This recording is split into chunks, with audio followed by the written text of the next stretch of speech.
What up, Cage Siders? It's your boy Sean. How's it going? What's been going on? Lots happened since last we spoke. AJ Lee retired, and that was a big deal. Something else happened too. I can't remember what though. I think Raw sucked, but I didn't really watch it. So anyway, I got a meme made of me. Thanks, Casey, and my boy. So what's going on in the world of wrestling and stuff? What I was thinking about, and that's what this is. This is like a House Afire starring yours truly, Sean Rueter, writer, person of interest, CagesideSeats.com. Best damn pro wrestling community on the interwebs. And, you know, this is my rambling freeform thing that I do that I have a name for. It's called like House Afire. A lot of people make fun of how I spell the word afire. So we're off to a good start. I don't know what the hell I'm talking about. What I was going to talk about, though, is this notion that that I first read from over at Grantland, which is going to be a point of this whole ramble. Written by the Masked Man, a.k.a. David Schumacher, about the coverage of WrestleMania 31 and the fact that, you know, places like Grantland, which is an ESPN site owned by, or founded by, I guess, I don't know what the business relationship is exactly, Bill Simmons, who really is, regardless of how you feel about him, is really a pioneer in this whole, like, internet sports, pop culture talk writing game. And ever since he started the Grantland site with ESPN's money, I guess, they're certainly ESPN affiliated. They're linked from the ESPN.com main page, and he's on ABC, and that's all Disney owned stuff. The media world is small. And anyway, let's see, no idea what I'm talking about. So Simmons has covered wrestling with Schumacher, via Schumacher, since that site's inception, and that site's only grown. We've grown a lot, as you can tell just by the commenters. From when I first joined this little site, it's gotten a lot bigger. Not that we're mainstream in the sense that ESPN and like Rolling Stone and Sports Illustrated and these other places that really got a lot of coverage going around Brock Lesnar resigning, around WrestleMania 31, even sort of reporting tongue-in-cheek the kayfabe results of WrestleMania 31. ESPN tweeted out that Seth Rollins had won and the circumstances around that, which has caused an interesting reaction from like media critics. And I'll link to all that stuff down here, as usual. I wish, this is a total non sequitur, but I wish that I could do, I'm sure I can, but I'm not either smart or hardworking enough to figure out how. So I could do the little WWE YouTube things where I'm like, click up here if you want to see more about my hair, and click over here if you want to buy a shirt like I'm wearing, and click here if you'd like to fire me. But I don't know how to do that. So this has gotten Schumacher in a piece. It might have been in his WrestleMania 31 preview. Can't remember exactly which piece it was in. I think it was when he talked about the Lesnar announcement that for 48 hours or so it felt like wrestling was cool, because here it was getting. I mean, it was not just the Monday Night Raw trending on Twitter. It's tough to say stuff, but it was actually like casual sports fans and people who are usually like live tweeting the Oscars and things were actually talking about something that was going on in wrestling and getting excited about WrestleMania 31. And that happened, again, maybe even more so at the event when Ronda Rousey showed up to do her thing with The Rock. And that has kept people interested. So I mean, just this idea that, ESPN's covering it, Grantland's covering it, celebrities are tweeting about it, because one of the cool things about Mania Week, Mania Day, that they're trying to get that tag going. Happy Mania Day was a thing that was going around for a while on Sunday the 29th. Is that people sort of come out of the closet as wrestling fans for that day. Michelle Beadle, Bill Simmons, some comedians that I follow on Twitter were talking about it. I don't know, it's just interesting. You get that, it becomes, I don't know if it becomes cool, but it becomes less of a stigma for that day.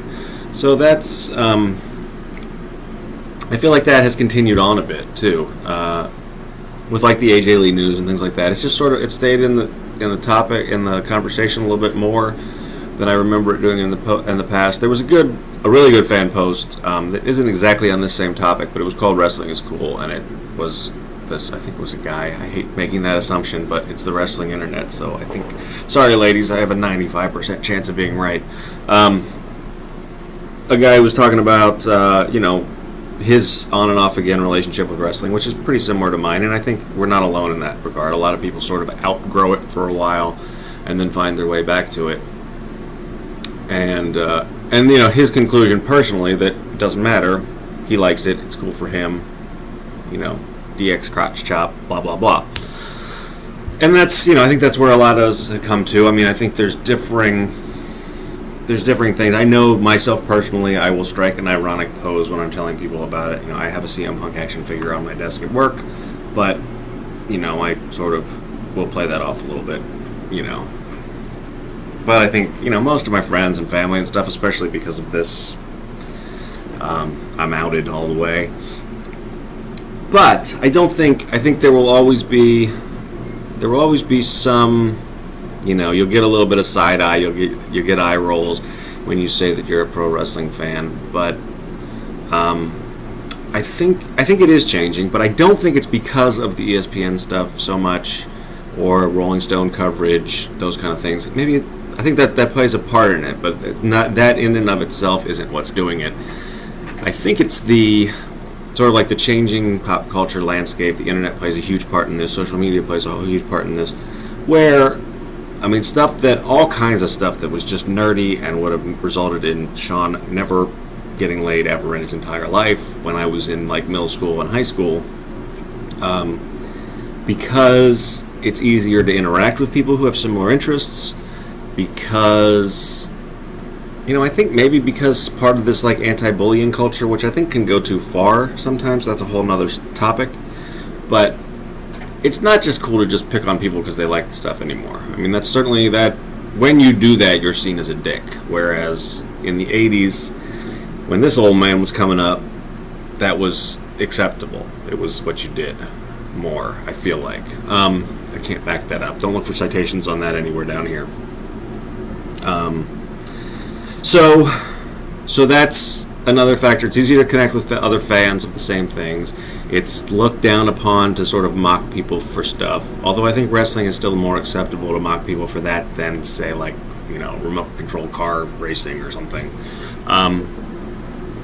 So there's that. And, I think that's really the two things. And, well, I guess the other third thing, and this is where the ESPN piece does tie back into it, is that people have figured out that if you've got enough people who like anything, corporations have figured out that you can make money off of that. And WWE is not going to be the only corporation that figures that out. Disney's going to figure that out, and they are with ESPN coverage and things like that. And they're going to figure out ways to capitalize on this built-in market of hardcore fans. Because that's one area where wrestling fans are unique, and I think that's different even from the comparison that I always make, just because it's the other fandom that I have the most experience with, which is comic books, is that we do keep coming back. I mean, the cancel WWE Network hashtag after the Rumble should show you that. I mean, we like to bitch, we like to moan, we're prone to being a little bit dramatic about it, but at the end of the day, we come back to the same thing, and we come back to it almost in spite of the product itself. We come back to it for the shared experience of talking about it, which is why our site is getting bigger and why ESPN wants to tap into the fact that every Monday night on social media, people are trying to figure out what the hell, Big Red is when it's, during that Eric Rowan push, and we were going to, I don't know. That was, I was reaching for something obscure, and that wasn't the best example, but that community exists, that community is passionate, it's not going anywhere. And that's going to lead to that community being catered to because people think they can make money off of it. So those are the three things. So I don't know if cool is the right word necessarily, but that's why the wrestling fan community and wrestling as an entertainment are being looked at differently now than they were even a couple of years ago, I think. So, like I said, I think you're always going to get judged a little bit more for wrestling because it is seen. There's still a lot of work that needs to be done to change that perception that it is nothing but an audience full of, like, you know, just the worst stereotype of poor, dumb people. Whatever humorous adjectives you want to throw onto that. You know, and that does exist. I mean, there is something about this that may appeal to that audience more than it does, I think, a lot of the audience at Cage Side is. But I mean, I don't say that to try to, like, create divides between different types of fans. If you enjoy it, go for it, and I don't really care why. But I think that this sort of, like, I think we, the people who are growing back into it, whether you want to call that partially hipster or whatever, I mean, that is becoming more and more. People are realizing there are different ways to consume the product. You don't have to only watch it the way you did as a kid, where you thought it was real. You can dissect it and pick it apart. And that's what, if WWE and ESPN are going to really take this to the next level and keep fans in their 30s and 40s who are rediscovering it as kind of as a pastime that they can mark out for, but they can also pick apart. That's what you want to push it as. Don't push it as wink, wink, nudge, nudge all the time about how, oh, this is silly, but we watch it anyway. But go back to, and this is another thing I talk about a lot, but go back to that Chris Jericho comparison where he compares it to figure skating, which is that it is an athletic exhibition that is judged by the audience. We're the ones that decide who, in some respects, I mean, obviously Vince McMahon is the one that decides, but we have an influence through whether we pay a cheer, boo, sit on our hands, whatever, on who gets treated what ways. So, you know, in the same sense that a figure skater getting 10s and winning a gold medal, what happened to Daniel Bryan last year is the pro wrestling equivalent of that. Through his athletic ability and his charisma, and through all the things that go into figure skating too, costuming, presentation, all of those things, he was deemed the winner by the judges, us.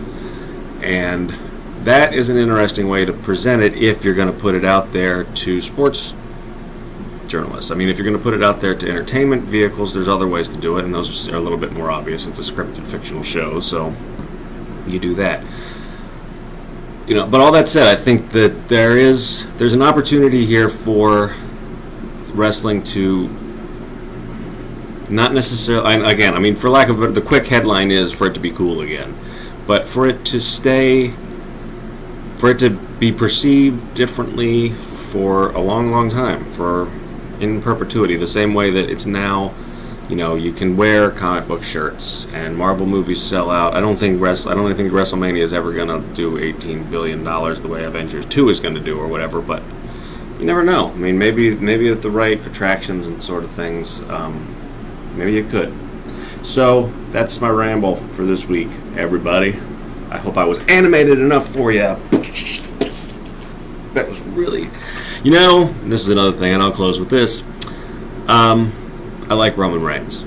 I like him a lot more after his last 2 pay-per-view matches than I had before. I had gotten a little negative on the dude, but I think he's fun, great athlete. Here's what I dislike about him, and here's why, as long as he does it, I think I will continue to root against him more often than not. This is dumb. Don't do that. Don't do that. You could probably even get away with punching the pavement. That's got a whole, like, Superman vibe for me that I dig, but no, don't cock it up. Don't do it. I know that is keeping me from loving you, Roman. So, you know, maybe think about changing that. Hopefully wrestling will remain cool and it won't matter. There'll be a big enough audience that some people will love Roman and his fist cocking, and there'll be room for those of us that don't. And in the meantime, we'll all just have to deal with it.